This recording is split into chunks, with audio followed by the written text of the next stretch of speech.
So this is just a short video for all of my workers on how to do our airbrush face painting setup. And this is how we roll in. We have it in like a rolling grocery cart. I have a bag where I keep all the stencils and paints and airbrushes. I have a folding camping table, and here's just a little bit closer look at how that table works. You have to kind of tip it up and then bring it together, and it'll put together. And then you just pick up the sides and fold it back again. Now the front of the table has a piece of Velcro on it, and there's a piece on the back. On the display board, there's like a foot that comes down. You put the Velcro on the front of the board, and you Velcro the foot to the back of the board. This is how we propel our airbrush. We use a CO2 tank. You can use a compressor as long as you have electricity, but since we work out in the field mostly, we use a CO2 tank. And I put that at the bottom of the table just to stabilize it in case there's any wind or anything. It gives it some weight. Then in our rolling cart, we have chairs. If one person's working, there's 2 chairs. If there are 2 people working side by side off of the same tent, there's 4 chairs. And all of a sudden, in that period of time, this is real time, it's done.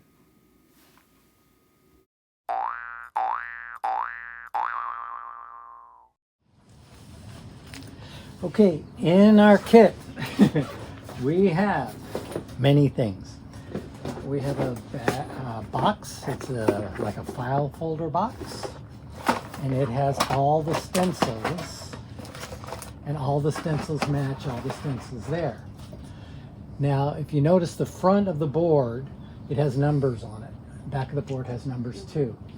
The reason being that if somebody wants something up here, you look at number 1, you reach in number 1, you pull out the stencils, because those are only the 4 stencils in number 1. And number 2 are these stencils, number 3.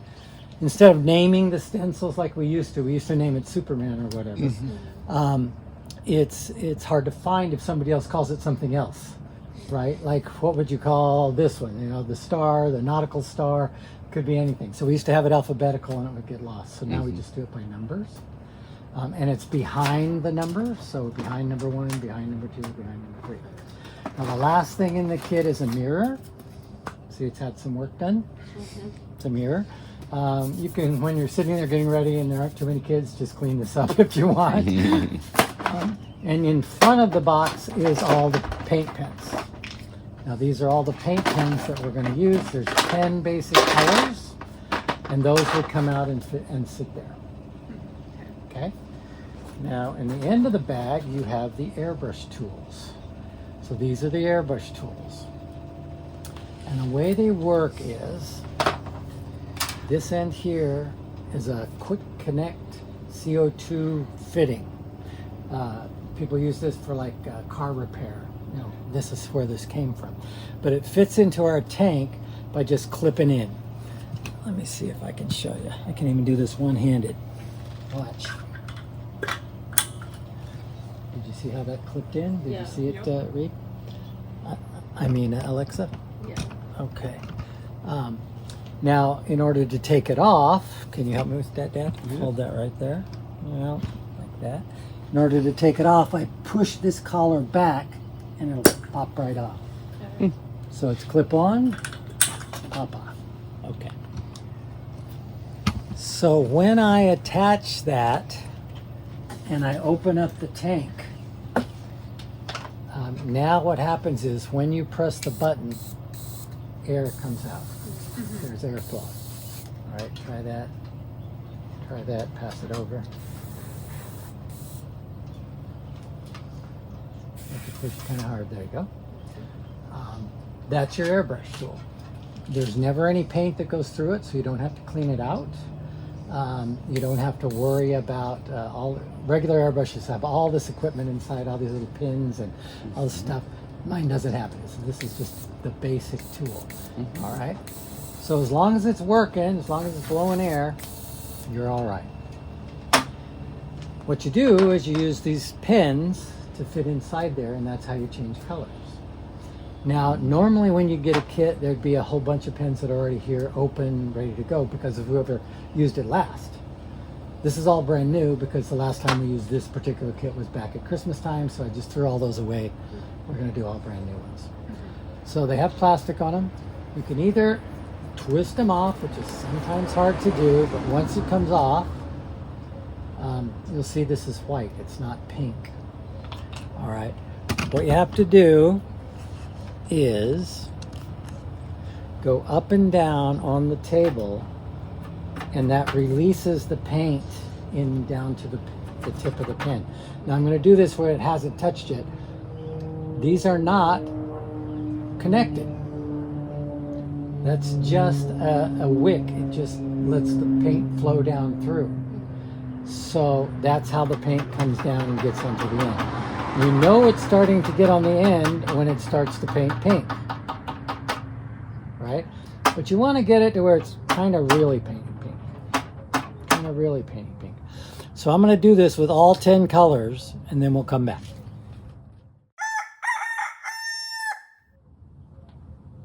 Okay, so I'm going to do this one for practice, all right, and then I'm going to let you guys practice. So the way it works is the pen fits right up into the hole and stops right where it's supposed to. These pens are designed, or these airbrushes are designed to fit on this pen. If you look closely, that brass nozzle is pointing right at the end of the pen. That's what it does, is it blows air and it causes the paint to fly into the air, and it becomes a paintbrush. It becomes so you can see that it's spraying paint. Okay? So this airbrush, I'm going to break out the other airbrush because I need to do something to this airbrush to make it better. But we'll get it working. All right, I'm just going to show you what my two victims just did here. See, all they did was they painted, you know, just to get used to using the tool. Okay, now we're going to add the stencil along with it. And what I do in my bags is I carry these are tea towels or whatever they are. Notice we've had fun, right? I'll put that on one of my legs or on my lap so that I don't get paint on my pants. Okay, because what I do, we're going to do this with you, Alexa. We're going to move over to here. Is I'm going to paint one on you. So you can see, which one would you like? We could do this little butterfly. The little butterfly. So that's in number 6. So I go to 6, I dig, and here's the butterfly. Okay. Now sometimes you get this at side and you can't tell what it is. If you can't tell what it is, look from the back. The back side you can always tell what it is, because the back side is the base layer. So that'll show you what it is. All right. So I'm going to do purple. Let me borrow this back. All right. So do me a favor now. If she were a kid, I'd have her put her hand on my knee. Pull this up. That's fine. See if that makes it on the video. Kinda. All right. Now what I'm going to do is lay this onto your skin, and I want it to seal kind of all the way around. I want it to be as close to the skin as I can get it. All right. So I lay the first layer, the flat layer. Can you see that? Yep. And I'm just going to paint the color. Now notice I don't get too close. About 3 inches up. Now if you get too close, what happens is the air blows under the stencil and it spreads. If you get too high, it'll go around the stencil. So there's a place where you like it. All right. But the idea is if it's sealed nice and tight, you'll get a nice clean edge. A lot of times I'll hit it with a little bit of air just to kind of make sure it dries a little bit, make sure it sets. Now we're going to do pink. Make sure it's ready to go. A lot of our people get used to just practicing and making sure that works before they paint. If you're working in line and it's going really fast, then you can just go ahead and do it. Now, I reline that first layer up, and then I fold in the second layer, and I'll paint that second layer. So that's what makes these multi-layered stencils work so nicely, is it's the first layer followed by the second layer. Okay? Now, there are stencils that have 3 layers. There are stencils that have 4 layers. But the idea is you can only do 1 layer at a time. So it doesn't work where you do the first layer and then the second layer and then flop the 3rd layer on top of it.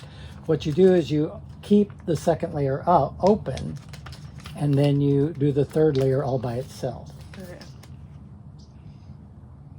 Line up that 1st layer again, flap it in.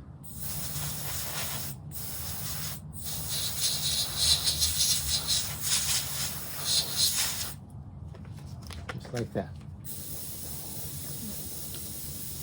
Okay, so it's, you know, it's not 100% perfect, but it's 99% perfect, and it happened that fast, right?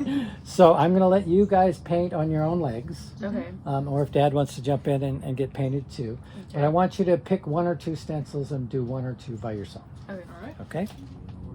So some stencils need to have a certain color next, okay? Like on Spider-Man, you have to do the black second and then the white last.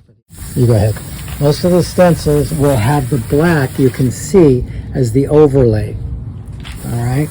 So on Pikachu, it actually doesn't matter because the black and the red don't cover each other. But you'll notice on the Mr. Mouse and the Mrs. Mouse, the white goes first, the black covers second, and then when it gets down to Mrs. Mouse, the red goes last. I decided to go ahead and show you this because it is kind of the one stencil that doesn't line up perfectly. So on the mouse, once you do the black layer, then you're going to want to do the red layer for the ribbon for the Mrs. Mouse, right? But it doesn't line up perfectly. If you go to put it back on, what'll happen is it lines up right in the middle of the face. As you can see, it would paint right over its eyes. If you look from the back, you see it's right in the middle of the face, and it's actually supposed to be up on top of the head in between the ears. So all you do is hold that flap in and line it up in between the ears. You can see it as you're going down to it where you're going to put it. So just put it right at the top of the head in between the 2 ears, and that's how you do the ribbon up on top of Mrs. Mouse's heads. And don't forget to dab the pens up and down every time to prime it before you paint a new color. It just makes sure it's flowing really well. And also I forgot to mention that I keep the roll of paper towels on my table, and when I'm done painting, I just put the top of the stencil onto the paper towel before I put it away. You can see how much paint winds up on the paper towel, and that way it dries faster and it doesn't stick when it's inside the box. And finally, we have 2 other stencils in the box where we have multiple paintings that we do. This stencil is a yin and yang stencil and also a peace sign. So that flap creates the peace, that flap does the yin and yang, and this last flap does the spot on the other side of the yin and yang. We have another similar stencil with the emojis, where it's all one stencil, but it has 3 different flaps, okay? So we just use that one stencil to do all 3 emojis. Okay, so we've been painting now for about 7 minutes, and these are Reed's first 2 paintings. So imagine how long it would take to learn how to paint that by hand. You know what I mean? 7 minutes. Alexa did this on her dad, and this on herself in 7 minutes. So these are their first 2 stencils each. That's how cool this system is.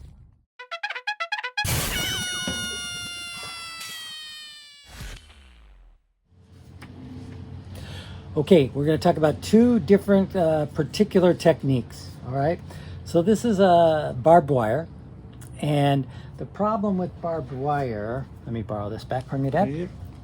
The problem with barbed wire, just rest it there, is that it cannot fit well. It can have like pieces that come up on a little kid's hand. Like do this sideways right here on your arm. All right, see how there are like little parts sticking up?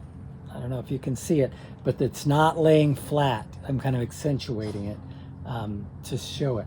Now, if I'm going to do this, it's no problem. But if they want me to do it around their wrist, sometimes that's a problem, right? So I just want to show you a technique how to make a stencil work on a little kid's arm. Okay, so hold it sideways like this. All right, so instead of bending it around where it's wrapping around like that, what I do is I just start with, how to show this. I just start, can you see it? Hopefully. With my finger above and below one little section. Like that. And then I move my fingers over a little bit more. And then I move my fingers over a little bit more. And then I move my fingers over a little bit more. So you just keep going like that and it will work around the bend. All right, so once again, above and below. Above and below. Above and below until I get to the end where it's not going to flap up. Just like that. Okay, so it happens with bigger stencils with littler kids' hands. But just put the fingers above and below and roll it as you paint. Okay. So you're painting up and down and rolling as you paint. Okay? All right, now another thing that's fun is we're artists, right? We're having fun. That's the idea. So let's pick the dolphin, single color. The dolphin's in 3. So it's a single layer stencil, right? But I'm not going to do it in single layer. I'm going to do 2 colors. Okay. So I'm going to come up here like this. And once again, this is one that if I folded it, part of the flap would be sticking up. So I'm just going to do part of it.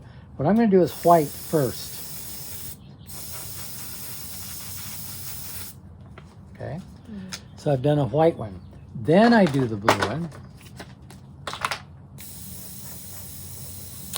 I'm fast, so you guys will be slower. So you don't have to dry it off so much. But I'm fast, so I dry it off. I always make sure to give it a dry so that way the paint covers nicely. So what I do is I go back and I line up the color again, exactly as I did it before. And then I offset it just a little bit. It's just a tiny bit above where I was before.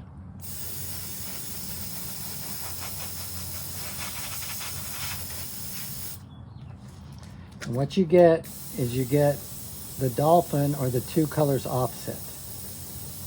Like you could have done that spider where you did red underneath and then the black on top, a little bit offset, and that looks pretty killer. You know what I mean? So that wasn't quite dry, and that's why the white bled through there. Okay? So the offset gives you a chance to do multiple colors. Now the other thing you can do is, like we have a unicorn here, and there's no flaps with the unicorn. Here on my board, it's pink and purple, but it's blended. So what you do is you line it up exactly as you did before, and you'll just do like half of it. And now it's a pink and purple, right? Okay. We're artists. We're playing. If somebody wants one of the best Supermans I do is black and pink. Somebody wanted a black and pink Superman, and it looked killer. I liked it a lot. So you do it that color from now on. Pink dolphins look really good. All right, so I'm going to let you guys go. I'm going to let you paint about another 3 or 4 stencils, and then we'll move to the next step, which is taking care of the equipment. All right. So sometimes the paint isn't working. So what happens is there's 2 ways that the paint might not be working. Number 1, the pen might not be far enough in, and the air's just going right over the tip. It's missing it. The other thing that happens is you put it too far in, and you notice these pull out, right? So too far in, now it's way too far in, and what you get is splatters. You get these splatters. So splattering means it's too far out. Sometimes no air doesn't mean, no paint means it's not quite all the way in. So I pushed that a little further in, it still isn't working. Let's pull it just a little bit further out. So I had to pull it out just a little bit further on this one to make it work. So I'm going to do that, pull it out just a tiny bit, and now it should work.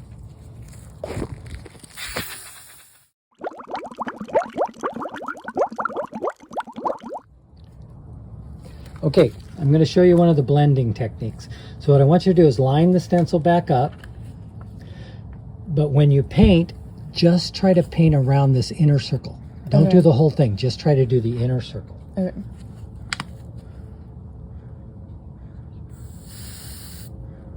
Doesn't have to be perfect. Okay, now show us what you did. See how that works? You know how those flowers have different colors down deep on the inside? All right, so we've got 10 more minutes worth of practicing here. Not bad, not bad.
There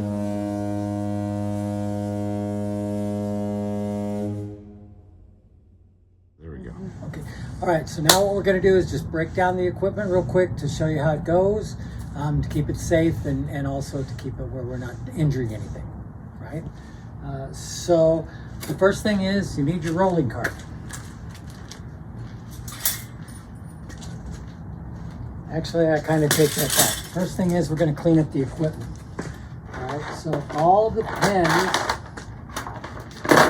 go in the front of the box, just like that. Close the box, you're done. Okay, that goes in here. These are wipers, they're alcohol wipers. We supply them in every kit. That's in case you make a mistake or you get it on your own hands, you can take them out, put the alcohol wipers. You'll notice we are also wearing gloves. I didn't used to like the gloves because I thought it gave it a medical quality that made kids uncomfortable and people uncomfortable, and that is true. And then COVID hit. Now everybody wants it, you know, now everybody's got comfortable with it. But I didn't like using it, and then I started using it after COVID, and I like it because I don't get paint on my hands. It's so much nice because I used to have 100 things of paint on my hands. Okay, these things, all you do is press the little button. Can you use it close enough you can see it? Press the little button, that'll pop out. Press the little button, that'll pop out. Wrap these up. They go in the pockets of the kits. Now another thing we have in our kits is I always have extra airbrushes. Like when you buy a kit from me, I always supply one extra airbrush because if this got cut, if there's so many things that could happen, this little brass nipple breaks. Doesn't break from use. What happens is you drop it on the cement. Somebody will knock it off your table, it'll drop on the cement, and then this thing will break right off. And so all of a sudden you need another airbrush. So it's nice to have a second airbrush. And then I also keep a kit of tools in my bag too, in case you need to unscrew that thing off and screw it back on, or in case you need to do anything to fix it. Okay. I also keep put all of the towels back in, and everything goes back in the bag. All right. So now this is something I do when I set up. A lot of times when I roll up, if there's a bunch of kids there, I'll put this on the ground. And I'll say, all right, you guys, take a look at it, whatever you want while I'm setting up. And now the kids are totally entertained while you're setting up, and they're not in your face. All right. That's one of the last things to go on. Actually, I could put it on now, because it doesn't really matter. The way it works is this little holder, this little foot that's on the back, goes over the edge of the rolling cart. It puts on this side, the board's on that side. And what happens is it catches and it stays right there. Easy peasy. Now these are weird chairs. They're great chairs for what they are, but sometimes they're hard to get back together. All you have to do is stand on the back of it, pull it up, just like that. And I always put the chair in upside down because these feet get stuck in the bottoms of the baskets and it messes things up. So you just want to make sure that it's lined up where the chairs are the same. Just like that. And I'll only do 2 chairs because that's what I'm going to send home with you.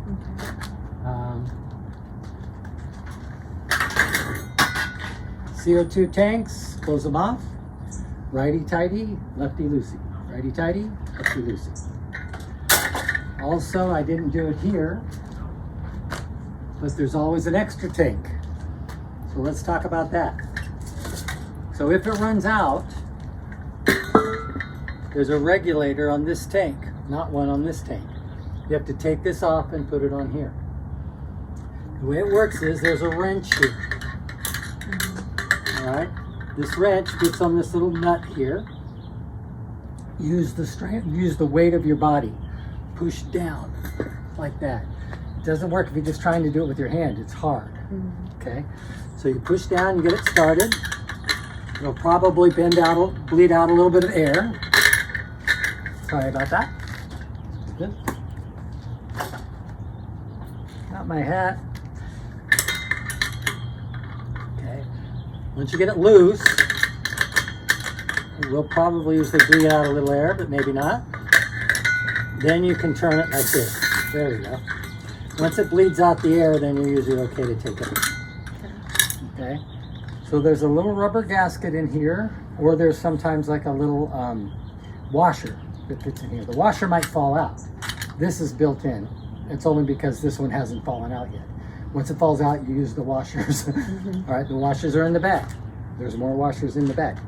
So anyway, all I do is switch this over to the second tank, put the screw back on, get it started, and then when I tighten it down, this thing will move.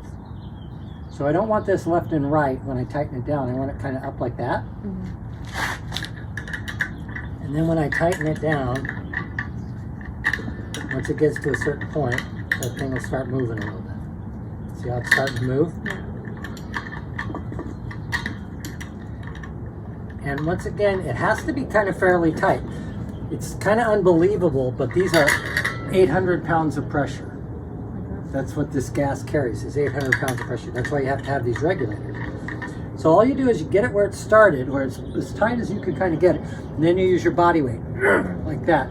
And even if it's not exactly straight up and down, it doesn't matter. It's still kind of left and right. You're okay. You test it by opening it. If you can't hear anything leaking out, you know you're okay. You close it, you're ready to go. Okay? All right, now I'll switch those back later because you always want to use up one tank completely first and have the full tank back up. All right, these tables are kind of weird. You pick up the outer edges and they start to bend, pull them out, and then fold them down. And you have a carrying handle right here. But it takes a minute to get it. It's kind of weird. I'll have you practice it. When you open it up, you have to kind of push it back together. See how it's kind of diagonal when I'm pushing it back together? Push it back together and then let it go down. Open, like that. It is easy, but if you're sometimes you're like, oh, what? I mean, it can also not be easy at the same time, right? Okay. I usually put this in the back against the chairs. Like that. You have to kind of clear the CO2 tanks. And you stick the tank inside of it just like that. And you're ready to go.